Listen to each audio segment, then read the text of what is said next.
até tenho 3 filhos. 3 filhos? Eu já me assustei quando ela falou 3 filhos. Que idade? 6, 4 e 1 ano. Ué, você está amamentando? Tô. Eu falei, mas você não vai... Mas quem vai cuidar dos seus filhos? Ah, fica com meu marido. Aí eu falei, não é possível.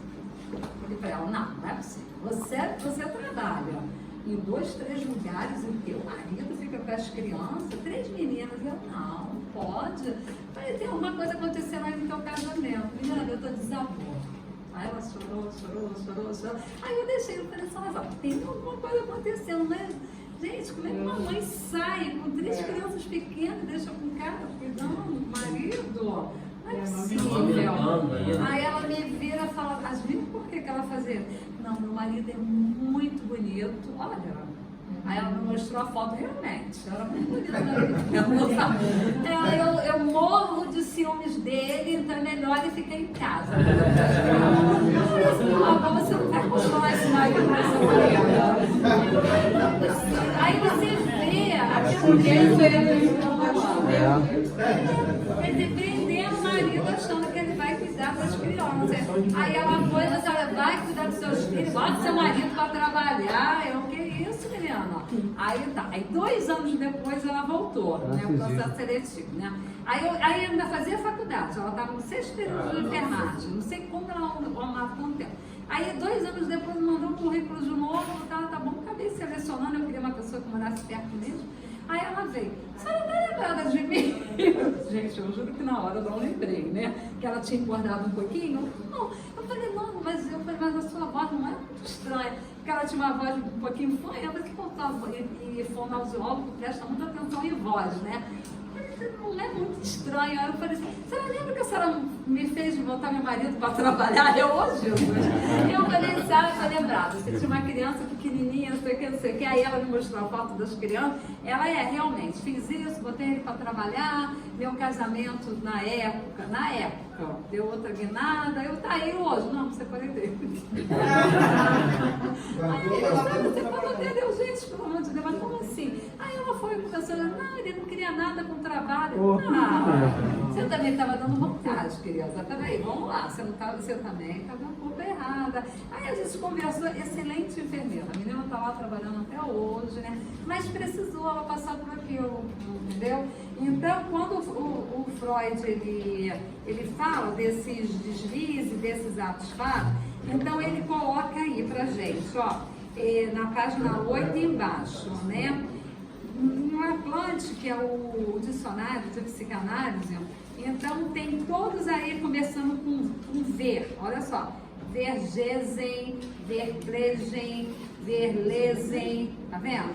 Então significa, ó, esquecimento, linguagem, erro de leitura, engano de ação, o fato de perder o objeto. Então, perder o objeto, perder carteira, perder a chave de casa, isso tudo está relacionado a ato falho, entendeu?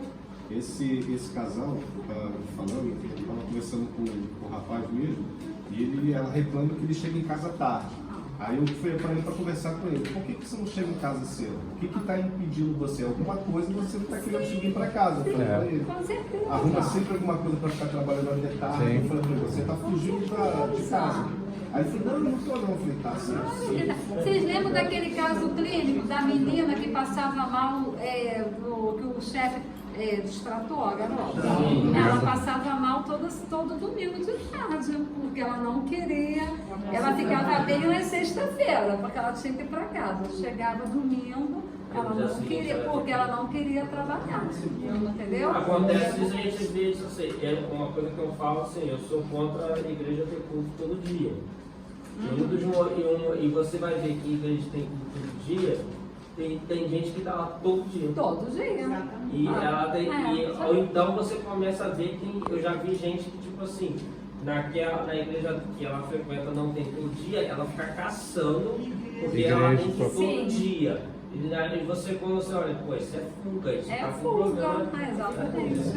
A gente deixa muito sobre Aí a pessoa a dinâmica familiar é comprometida e a pessoa está na igreja, ele só entende, ué, Por que a dinâmica familiar é comprometida? Porque ela está sempre na igreja. É um ciclo. Uma coisa puxa a outra aí. Eu atendo um garotinho de 7 anos. Aí ele virou, a avó que tomava conta, né? Aí eu disse, e aí, você tá bem? Ah, mais ou menos. Meus avós se separaram. Aí eu virei, parecia um adulto, tão bonitinho falando, né? Aí eu jogando um Uno com ele, né? E ele tem TOD. O TOD é transtorno opositor desafiador, né? É aquela criança que não respeita as autoridades, que é pai, mãe, avó, né? Avô, aquela criança.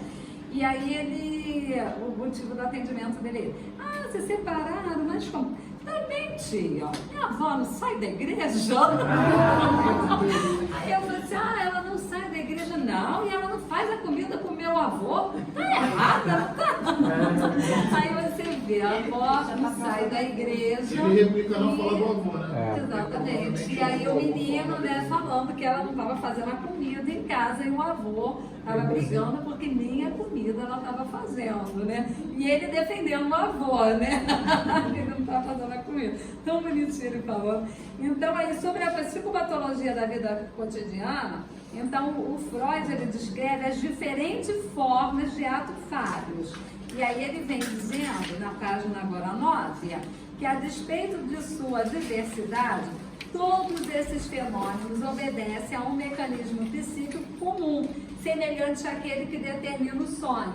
Eles constituem a expressão manifesta de um desejo que, então, estava reprimido no inconsciente.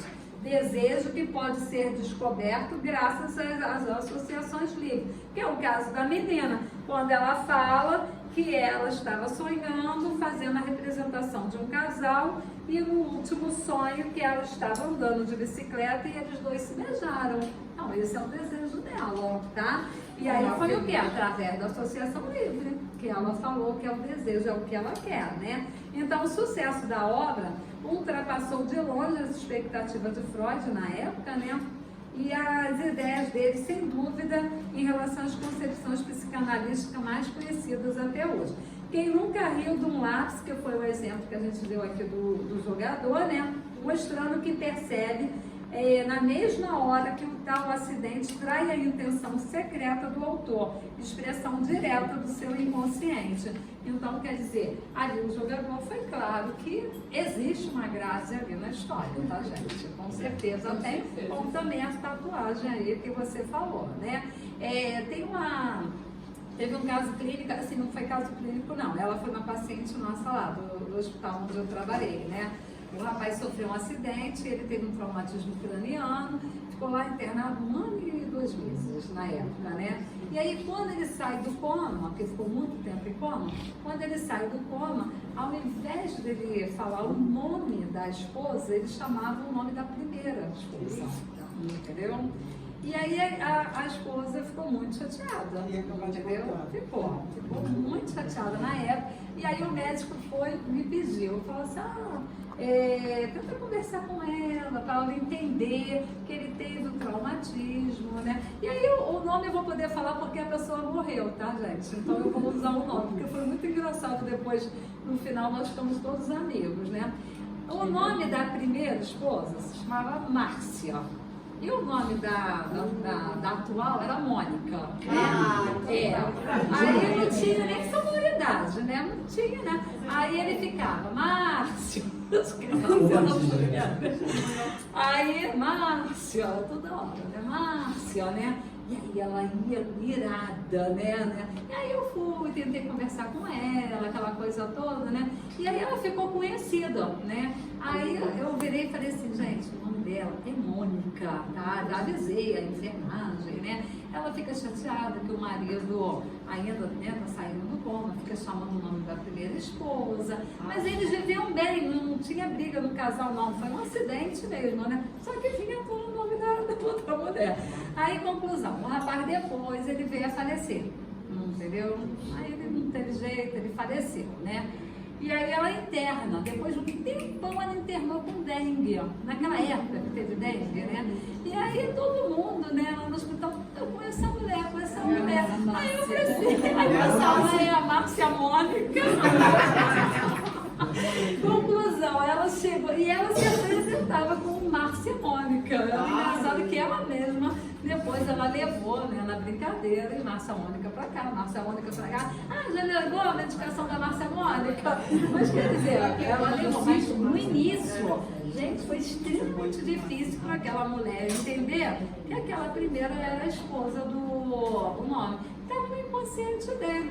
E a outra mulher não queria saber dele nem pintado de ouro. Então não tinha nada de relação ali. Na realidade, ele nunca esqueceu a outra, né? Ele nunca esqueceu, mas a outra não queria saber dele nem pintado de ouro. Entendeu? Exatamente. Era inconsciente no ato falho dele, mas foi um traumatismo muito também. caso do amigo, e também, muito nesse problema, ele ficou doente, né?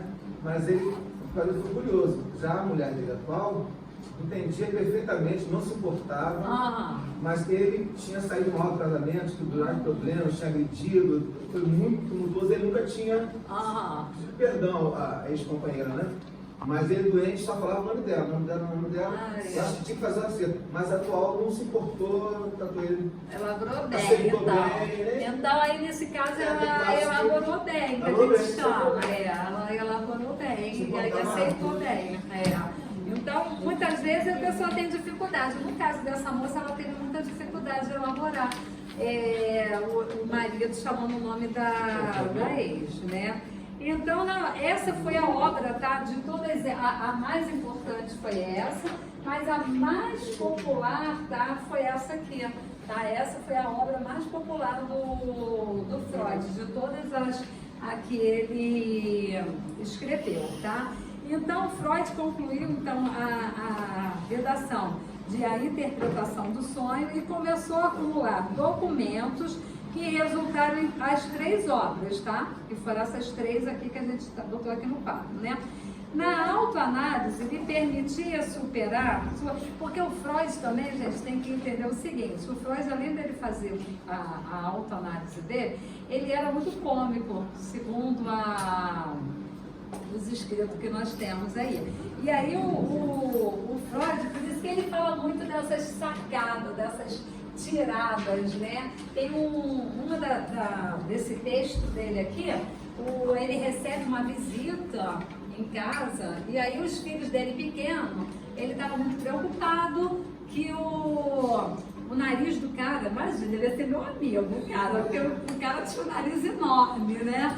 E aí o Freud estava muito preocupado que os filhos pudessem falar do nariz do homem, né? E o Freud ali nervoso, meio preocupado que a esposa, que as crianças pudessem saber. E as crianças não estavam nem aí, estavam lá brincando, né? E aí o Freud de olho ali na hora imaginando. E aí ele pede, era para pedir para passar o saleiro, e aí ele passa o nariz. Entendeu? Quer dizer, quem estava incomodada não pode. As crianças não estavam nem aí com Freud, né? Então vocês podem ver que é o inconsciente. Depois o Freud trabalhou isso com o cara. Falou, pô, tu tem um nariz tão esquisito, né? Que eu acabei falando para passar o nariz. Então, para você ver, o Freud, ele fazia muito, ele sacava muito, ele se estudou muito, ele fez a autoanálise dele e que serve disso também de exemplo para a gente. Entendeu? Quando a gente comete os nossos atos falhos, né? O meu marido já fez ato falho lá em casa, né? Todo mundo faz, né? E aí ele chamou o nome da minha filha, falou, menina, ele falou o nome da menina, outro nome, né? Onde eu fiquei apavorada, né? Assim, levei 7 anos para engravidar, e ele chama a Natália de outro nome. E minha filha, e ele tinha uma mania muito estranha, que eu desconfiava, ele pegava o imposto de renda, nossa, olha, até pro rapaz, pro contador, né, grampeava tudo. E tava, não, pode deixar, vou levar pro contador, que quem faz o imposto de renda, nossa, eu abri o documento para ver se tinha algum nome de criança lá. Foi investigar igual a outra que chamou o celular. Eu até abri, fui lá nos tratores, eu falei, mas que história é essa? Porque chamou o nome da menina, com outro nome. Uma filha, 7 anos para engravidar. A menina foi hiper desejada. já, não. Ai, vai Hã? Graças a Deus. Porque se tivesse, a mala dele já estava pronta para ir embora. Entendeu? Então, essa autoanálise a gente tem que estar atenta assim, no nosso dia a dia, aquele auto-falo que a gente tem, esquecer de pagar uma conta, esquecer de levar as chaves de casa, não querer voltar para casa. Isso tudo é autofalo, gente. Entendeu? Então, a gente tem que estar observando não só no nosso paciente, como a gente também, tá? trocar o nome de filhos. Então, na hora de filhos? Bom, a minha mãe troca, né? Eu ria da minha mãe e eu faço Mas eu não sou filha predileta, tá? A minha mãe troca. Você troca? Mas são gêmeos? Não. 8 anos de diferença, um tem 21, outro tem 13.